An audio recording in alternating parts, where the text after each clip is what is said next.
after the killing of George Floyd, and it's been 2 weeks already. But on last Saturday, we see how people in the US came out to protest in many cities across the US and around the world as well. And right now, Nad Bunnag has this story for us. So Nad, what's the latest, especially on Saturday? In Thailand, they have activity to join the protest as well. Yeah, it was actually yesterday that Thailand held virtual protests. So it was an online video conferencing protest instead of the protest we're seeing like the physical way. So at first they really thought of doing the physical protest, but due to the pandemic, they decided to do video conferencing instead. So yesterday, there was this event called Black Lives Matter Bangkok, where over 300 people, both Thai and foreigners, joined the movement. And I was one of them who also participated in these protests as well. So I was actually observing what was going on during the 1 hour session. So as you can see right now, this is what actually happened during the Black Lives Matter Bangkok. So there were many sessions where they made a compilation of photos and videos of people standing up against racism. But what is considered most heart-wrenching for me, myself, as one of the participants, was the moment of silence. So the 8 minutes and 46 seconds moment of silence was the same length of time that George Floyd was being killed. And during that moment of silence, it feels like they're taking you through the moments of pain that George Floyd was going through until his death. So when you actually participate in the online protest, you will see a countdown from 8:46 until 0. And during that countdown, you will be seeing sentences like "I can't breathe" and other sentences leading to his death. So that part for me was very painful, and to go through that, I think we all feel the same thing, that feeling of pain and anger over George Floyd's death here. But on the other side of the process is that the organizers will be looking at the participants. So during that moment of silence, people will be doing this. So like standing up against racism, Black Lives Matter, they will be doing this pose, and they will be screen grabbing all the participants doing that during the moment of silence here. Looking at the graphs that we have on the screen right now, looks like the participants were from many parts of the world, right? Not just in Thailand. Not just in Thailand, but although it says Black Lives Matter Bangkok, there were Thais, there were expats, and also foreigners joining this movement here. So we can see that everyone understands the issue of racial discrimination. And what's the point after this virtual protest? What's the plan of the organizer to do after this?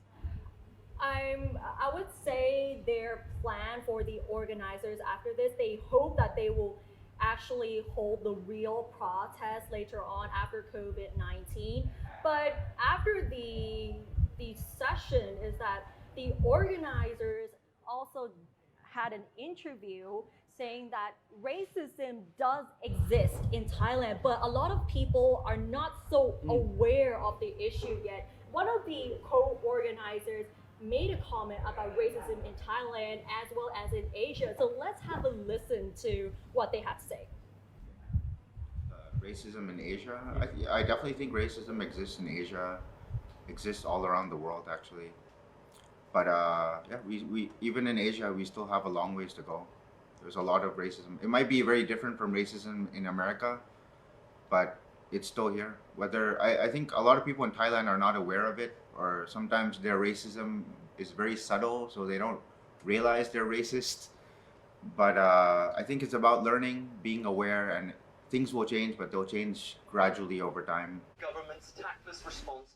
Desha, who is one of the co-organizers of Black Lives Matter Bangkok. So what he actually said here is that there is racism in Thai society, but we seem to overlook and we tend to ignore what is going on here. And some, like he said, is that we don't even realize that what we're doing is considered being racist.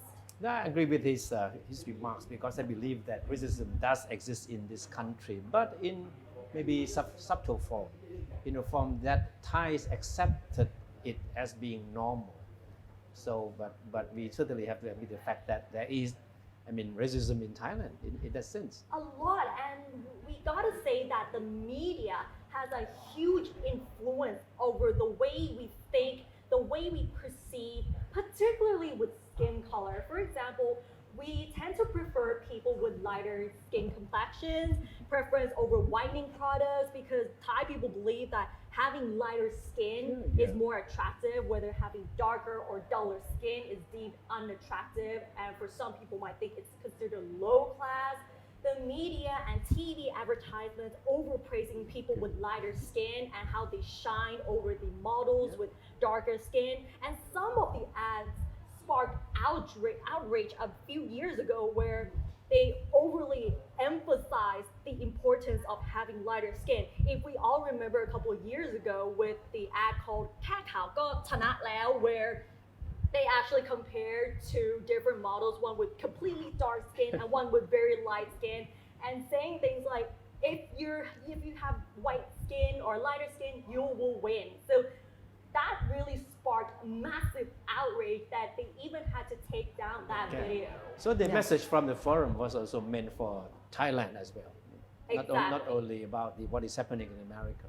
As well, but also to mention that although we tend to blame the media for overpraising people with lighter skin, but things are changing now because we're seeing more models and more beauty queens with darker skin that also gain popularity. For example, like Maya from Miss Thailand World, Namta Chalita, Nat Anipon from Miss Universe Thailand, or even Grace from The Face Thailand Season 3. They all have dark skin, but everyone celebrated their beauty and they all appreciate for the way they look. They have their own beauty and they shine just the way they are here. So it means standard can change.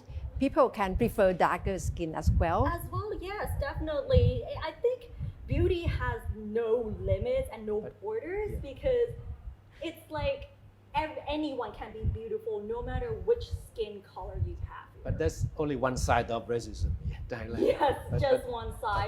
But don't forget the way that many Thai people refer to people from neighboring countries.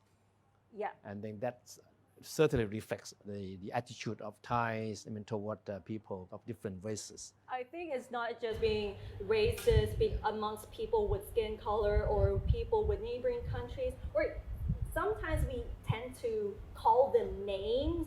People with darker skin saying names that are not, you don't need to emphasize that. And we don't even realize that this is racism here. Yeah, so it's social construction in which we can try to change. And what about protests in other cities in Asia? In other cities around Asia, we can see the actual protests going on. For example, in Hong Kong, they also joined the Black Lives Matter movement in front of the U.S. consulate in Hong Kong, where many protesters stood in front of the U.S. consulate there to demand justice for George Floyd. So most of the protesters in Hong Kong are mainly international students as well as advocates for human rights. Besides Hong Kong, we also have Japan supporting the Black Lives Matter movement, as well as, besides George Floyd, there was also a recent incident in Tokyo where a Kurdish man was mistreated by the police. And so this movement is also for George Floyd and also for the Kurdish man who got mistreated by the police.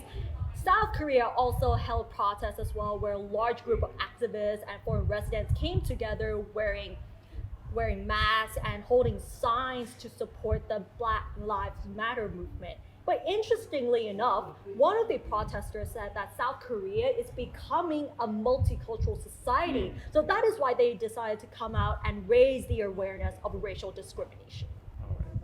It's very interesting how different society can draw meaning with George Floyd killing, and they share the same sentiment and coming out to protest. Definitely, Yeah. because of the George Floyd case here, it makes us relate ourselves back to our own society, our own culture of racial discrimination, and how it really happens. As before, if we might not have these cases, we might not even think that it is racism, but it kind of reminds ourselves and asks ourselves whether discrimination happens in their respective country.